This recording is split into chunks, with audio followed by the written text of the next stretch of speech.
Do you have an of course account?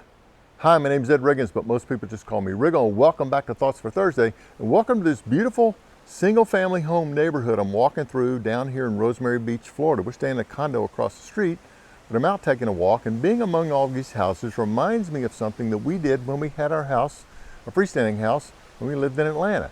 We set up this thing called an of course account, because of course you're going to have to replace your roof every several years, or maybe 10, 15 years, however long roofs last.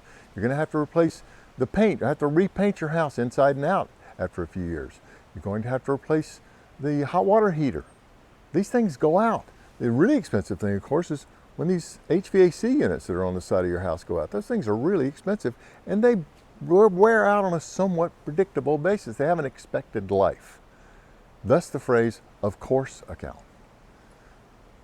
So you take 0.1% of the value of your house. If you have a $250,000 house, that's $250 a month. If you have a $500,000 house, that's $500 a month.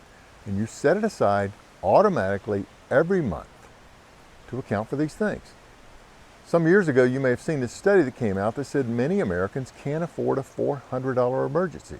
And the things they listed as emergencies were not emergencies at all. They were inevitabilities for the most part. This is a way of accounting for that. Having an of course account does two things. It means that when these things break, you're going to say of course. That's pretty obvious, but the second thing is this, is a little more subtle. That monthly expense that you're going to set up on an automatic basis and put into a separate account is going to crowd out other expenses that you might otherwise take on. It's going to keep you honest about how much it costs to live your life. Thanks for joining me. Doors closing.